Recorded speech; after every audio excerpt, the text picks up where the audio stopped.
millions in your face, so you went and took it. That's why I'm so big on independent shit now. Like, it's like, I feel like that's a problem, man. I feel like as far as like any samples getting denied because labels want too much percentage. If it's coming from an artist, the artists don't want this song sampled, okay, I can understand that. Right. But if it's beyond that and it's the labels and shit, I'm like, yo, that's fuck shit. You feel me? And I feel like that shit should be fought. So what I want to do personally is I'm going to open up a petition. And it's a petition is going to be against labels and sampling, declining, and all that stuff. And I want to be able to open up a board. So if you go through this situation right now and a sample gets declined, there gets to be a hearing for that. Right. You know what I mean? You get to hear from the artist side of things. The artist gets to hear from from the label. I mean, the board gets to hear from the label side of things, and they get settled out from there. Right. You know what I mean? Because at this point, I'm thinking it as, yo, if this song has been sampled 9 times out of 10, sampled 10, 15, 20 plus years ago. So y'all already made y'all bread off this. Right. Y'all looking for way too much of a higher percentage now. I seen, okay, who wants to use this? Oh, Big Sean, Drake. Okay, all right, cool. But we want 80% of the profit. That's crazy.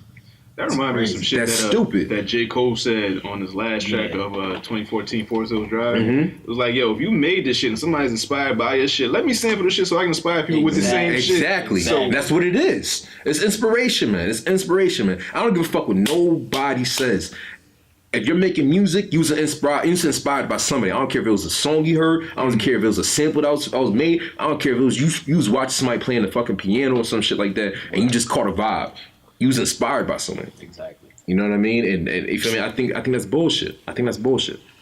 So I just, it's something I feel like it can be fought, and I'm going to eventually take actions into making that shit happen, man. It may not happen until 3, 4, 5 years from now, but I'm gonna put my foot down on that shit, man. You know what I'm saying? Because it's big into the hip hop industry. You gotta think about it. As far as the hip hop culture, sampling is an element. That's an element of the shit. Yeah. And I think that's why they got so much like pull over that, like, right? Because they trying to cut that shit out. Yeah, and I feel like, okay, I get it. You know what I'm saying? If it's coming from the artist, you know what I mean? The artists don't want their music sampled. Like, who's big on that? The Isley Brothers. Right.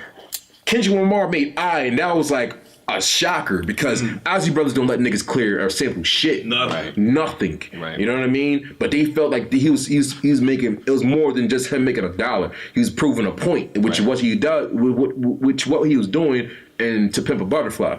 Right. But like, as far as like everything else, you know what I mean? Like, and other artists that get sampled and shit like that, if they don't want to use this shit, okay, cool, I get that. You feel me? Because sometimes a lot of artists want this shit to be classic. You know what I mean? They don't want that shit to be touched. They don't want that shit to be tampered if they weren't the one tampering with it. You know what I mean? It is what it is. You feel me? But if that shit's coming down to the labels because they want to make a fucking dime, fuck them niggas, man. Like, you know, it's just it pisses me off, bro. That dollar shit fucks up hip hop. For real, man. Now, as a producer, how important do you think it is to know the business side of everything as a producer? That's one of the most vital parts in the game, man. Like, if you're not educated, as far as this industry goes in music and hip hop, man, even the hip hop industry in general, if you don't educate yourself about what you need to know business wise, you will get fucked over. And there's no ifs, ands, and buts about that shit. You will get fucked over. You know what I mean? There's so many situations, and here's when I'm not in the studio. I'm in the studio probably maybe 16 hours out the day, man. Honestly, Where real you shit. sleep. You feel me? Sleep or with the babies. You know what I'm saying? Like, you're not cheating, baby. If it's any of that, right? If I'm not sitting there actually actively making beats, I'm on YouTube. I'm looking up interviews. I'm looking up Breakfast Club. I'm looking up Drink Champs. I'm looking up Domino Effect podcast. Tuned into like a few days ago. I was like, yo, y'all got some good shit, man. I ain't gonna hold you. Like, I got something with this. I look up Drink Champs and all this other shit. And not only that, I look up other things that I don't know. I look up why a certain producer got fucked over in the game because, you know what I mean, he wasn't too educated on the situation. Because I don't want that to be me. You know what I mean? There's a lot of things that this game that you need to be educated about. Just don't sign a Birdman, I think you'd be straight. Oh, fuck that. Or man. Diddy. Jones. Like, you know what I mean? Like, it's just, it's a few of them, bro. It's a few of them. But, you feel me? Shout out to them, because, feel me, y'all need some beats, y'all can holler at me too.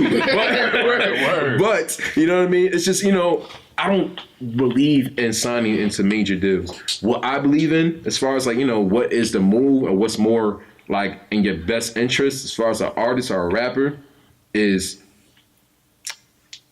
venture deals, distribution deals. Right.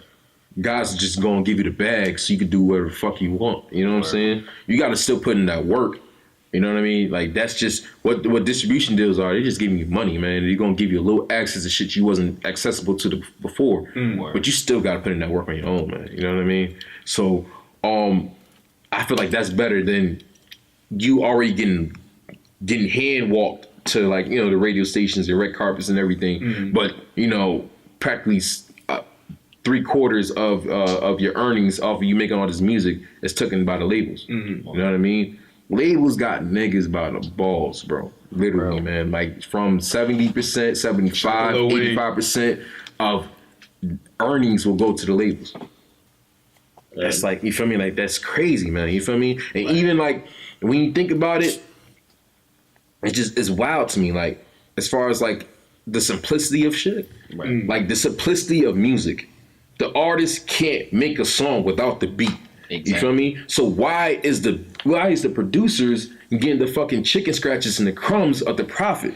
You feel me? Like, with that, I feel like the producer has become like the DJ in a sense, where it's like they've been pushed to the back, where it's like they're not as important. So, and that's crazy to me, because when you think about it, who's lit right now? We got Lil Uzi, we got fucking Lil Yachty, we got 21 Savage, right? These niggas who are fucking booming right now, and they ain't shit without their beats. Lil Uzi ain't shit. I don't give a fuck what nobody said. Lil Uzi ain't shit without his fucking production. That is fact. Domino, mother.